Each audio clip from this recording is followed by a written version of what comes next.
I have for many, many years, for decades now, I've been teaching people hand tool woodworking. When I mean hand tool woodworking, I mean a brace and bit in this case. I'm going to talk to you about sharpening the bits, what we need to look for if we're buying a set of bits, and we've got a few things to look at. And I do want to introduce you to this tool because, and the reason I'm including this is because I'm really a hand tool enthusiast and I spend a lot of my time working only with hand tools. It doesn't mean I never use any power equipment like a drill driver. I do use them, but when I'm working with my children or my grandchildren in the past and the present, I go for a brace and bit. But it doesn't mean I don't use these in my everyday, because I do. And I want to introduce this to you because there are facts about these things that are getting lost. So I've got 2 bit rolls here.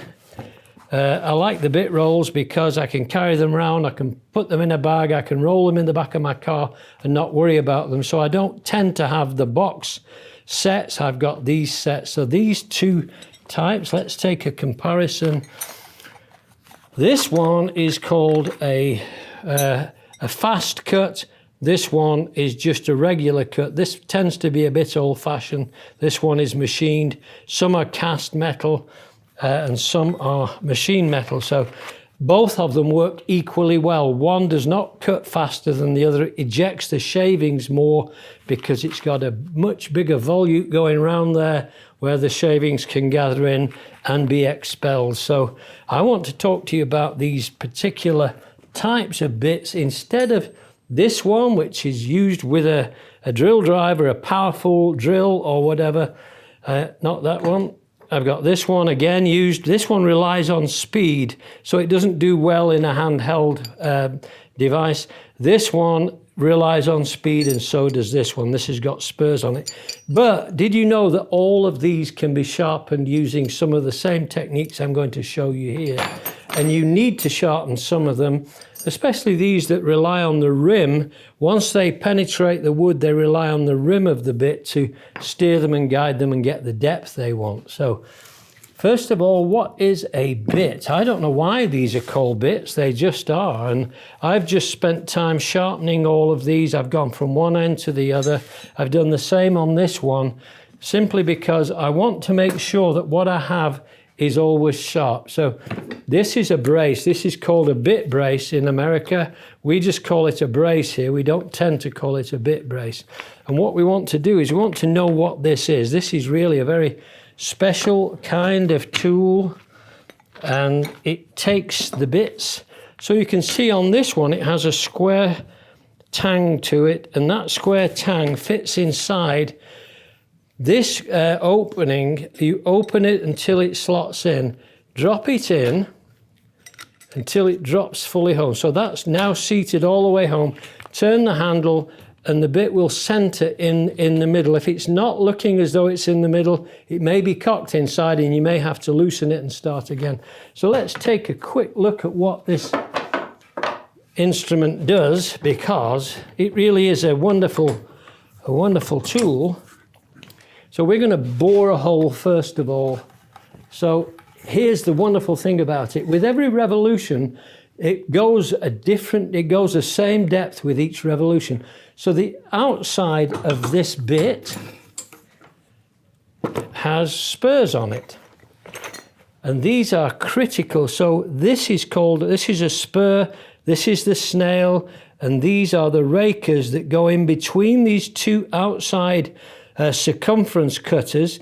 They cut the rim of the hole, and this bevel on each side, on each one of these, lifts out the shaving. And you will see that I'm going to do this in an abnormal way so that you can watch me and follow me. If I put this in the device this way, you'll see that the outside rim is going to score a hole in the surface. The surface has cut the rim of the hole, and these rakers are now lifting the shaving out and away from penetrating the hole and going deeper. So each one of these revolutions, you can actually measure the depth of each revolution, and you can pretty much guarantee that your hole, one circumference, one sweep, will be 1/16 in my case. It might be different to yours. When we get to that point, we flip over, drop the bit into this side, and we start turning, and the rim is cut again.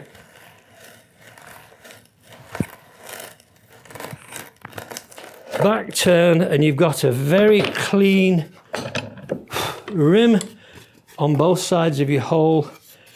And of course the bit, that snail has threads on it, and that snail is what's pulling the bit into the wood. So I've got my hole board, it's a 1-inch diameter hole, and that is going to vary according to this distance that's on these. So this is a 3/16. It's quite unusual to get a 3/16 in a set. It's very common to get 13 openings, even though there might only be 12 bits, because they usually go up in 1/16 of an inch, from a 1/4 inch all the way through in 16. So 16ths, 5/16, 3/8, 7/16, 1/2 inch, 9/16, and so on until you get to the end. So that's what we have in those bits. So when you're buying these, you will probably buy them second-hand, and they may not come in the pristine condition that you want. And that means every so often these bits will dull. They will go dull because you're using them. You may hit knots, you may hit some hard grain, you could even hit metal. Heaven forbid that you would hit metal. If you do hit metal, come out again. If you do hit metal, it'll be these spurs or the point of your center bit there with the snail on. This can get damaged. So when you're buying a set of these second-hand, try and get a good close-up of these parts. And there are aspects to this that you need to look for too. But first of all, you want to make sure that these aren't bent out or bent in, because you can't straighten them. When you try to straighten them, they will probably break off. So let's take a look at what we do to sharpen this bit. And remember what I said, it'll be very similar for sharpening this machine driven one. So what we're going to do is we're going to take a file. Now I prefer to use a flat file like this. This is an 8-inch single cut file. It means that we only have the cuts going in one way instead of two directional. What you're looking for on the file is you're looking for continuous teeth going all the way across.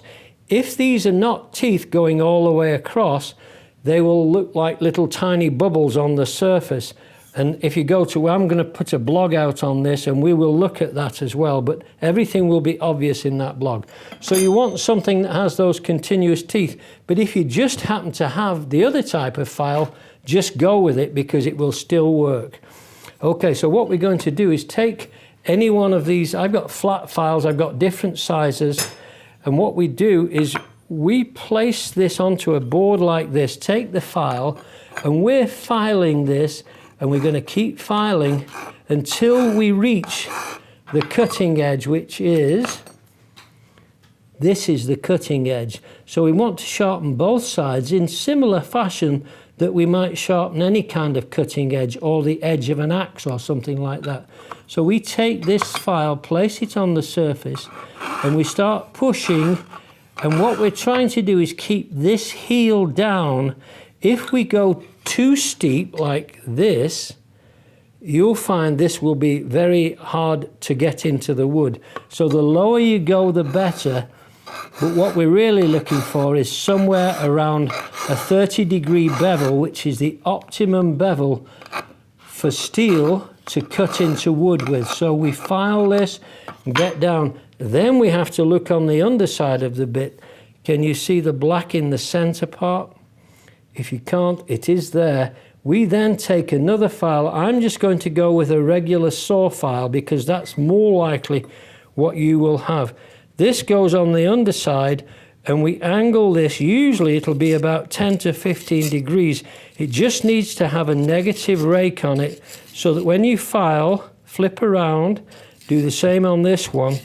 You're filing the underside face, and that means you'll get a very definitive cutting edge on that top face. When we come to the spurs on this, we don't need to touch the outside usually.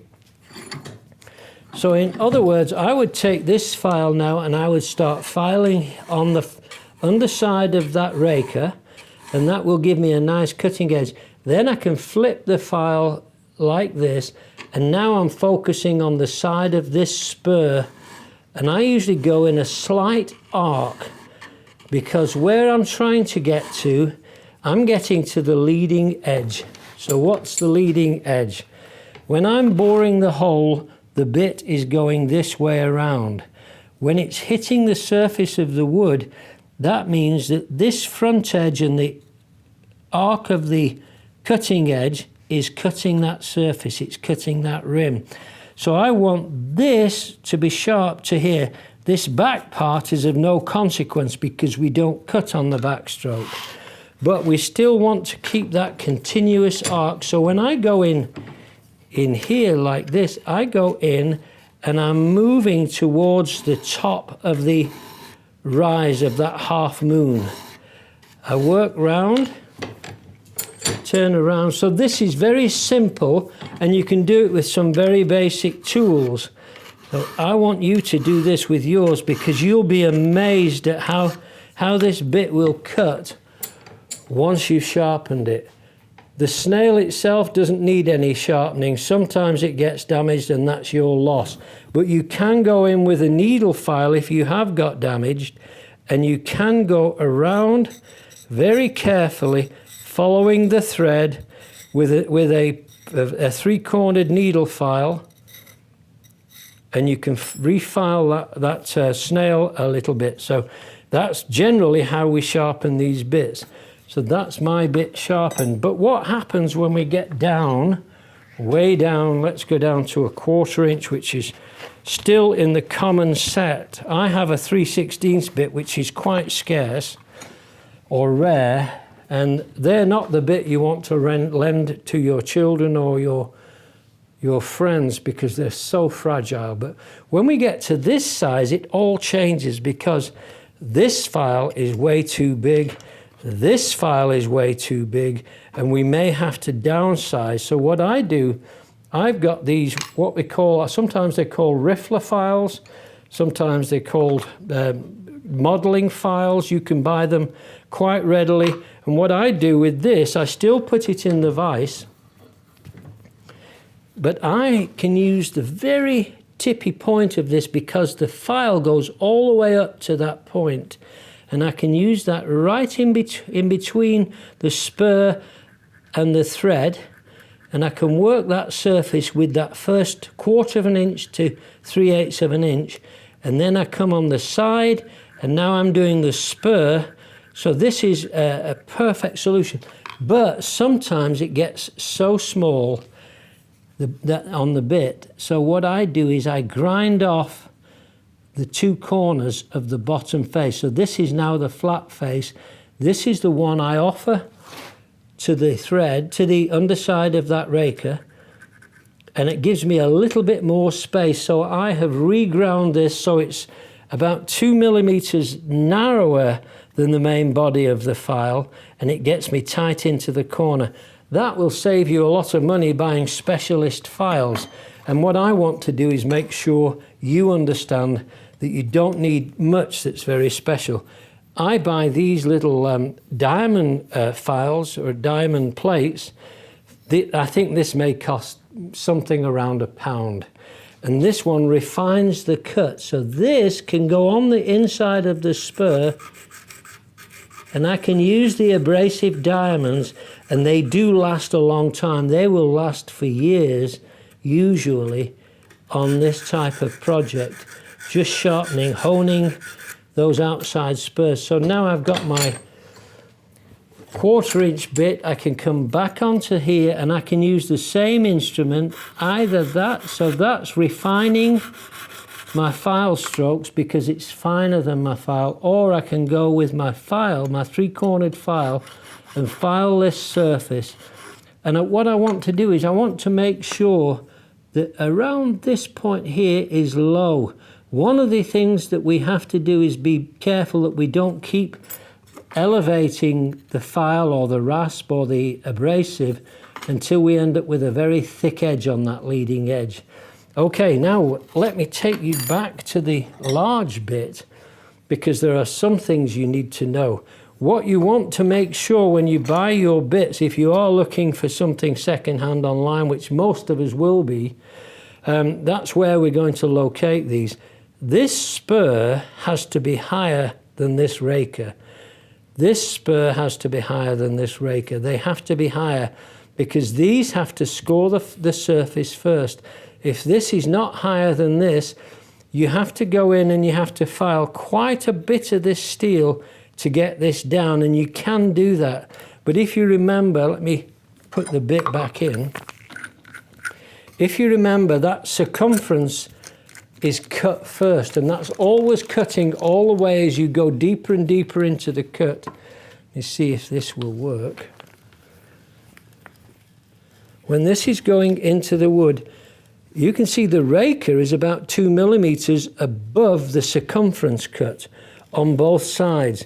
So now I have my circumference cut,